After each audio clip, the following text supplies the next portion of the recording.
Okay, let's dive right into this. Welcome everybody to today's explainer. If you're gearing up for exams or maybe getting ready to launch a massive research project, you are inevitably going to hit one fundamental, inescapable choice about the information you use. So today we are settling the ultimate comparison, primary versus secondary data. We're going to break down exactly what these terms actually mean, weigh their pros and cons side by side, and give you the ultimate study guide so you can master this whole topic with absolute confidence. So, here is our agenda for today. 1. The data dilemma. 2. Defining the contenders. 3. Merits side by side. 4. Limitations side by side. And 5. Making your choice. All right, Section 1, the data dilemma. Moving right along to Section 2, defining the contenders. Let's firmly establish the strict academic meanings here. First up in the ring, we have primary data. By definition, this is data collected for the very first time by the investigator. That's you, for your own specific use.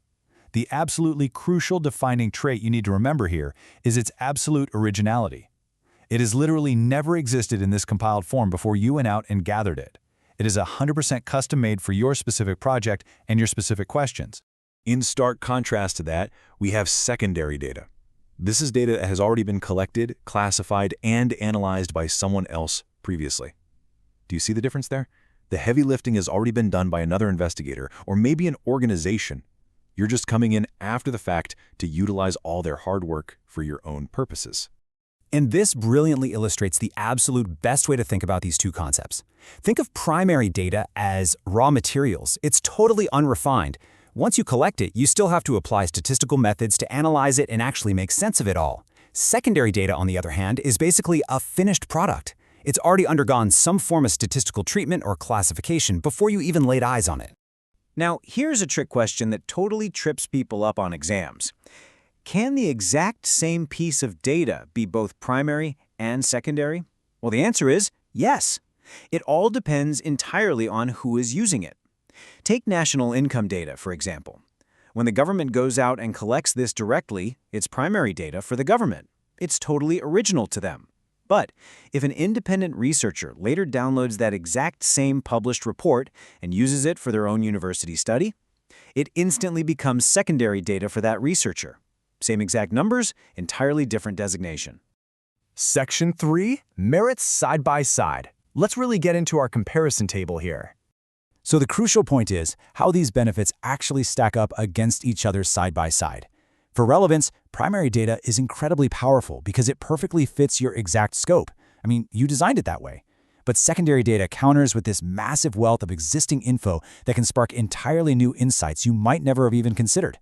Now, regarding control, primary data absolutely puts you in the driver's seat for accuracy. But secondary data, it is unbelievably fast and convenient. We're talking getting your info in days instead of months. Finally, scope. While primary data comprehensively covers your basic required information, secondary data is what makes massive, incredibly complex, large-scale studies completely feasible. Actually, let's zoom in on that incredible scale for a moment. Secondary data is essentially your key to the globe. Think about it. For a single researcher, surveying the entire global population's health or calculating total world trade from scratch is, well, it's literally impossible.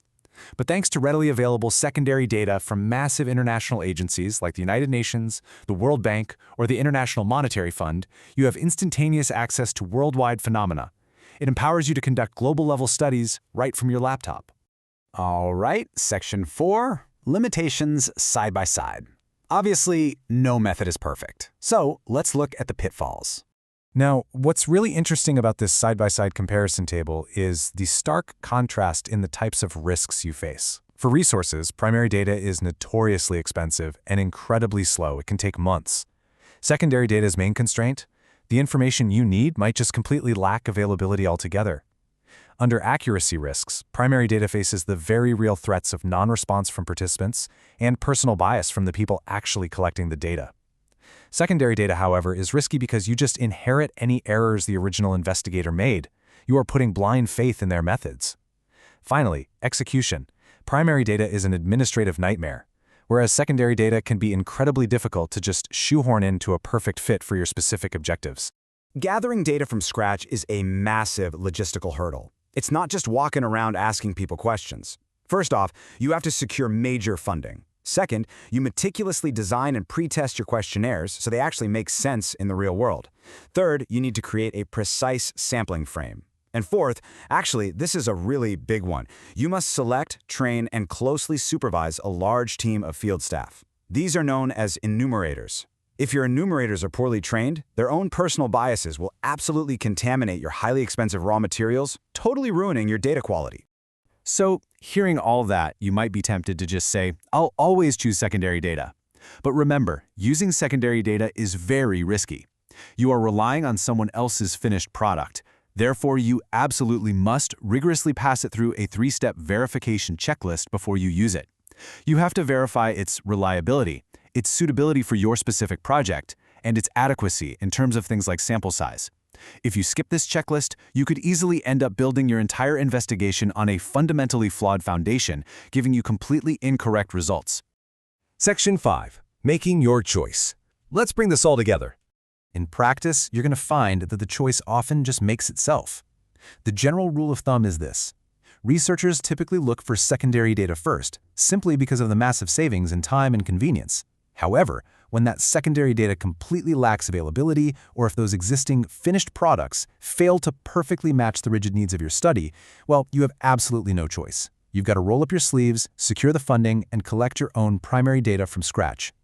Which leaves us with this final thought to wrap up today's explainer. Think back to that core metaphor we talked about earlier. When the results of your investigation matter the absolute most, when your reputation or your grade is entirely on the line, will you trust someone else's finished product or will you build your own raw materials?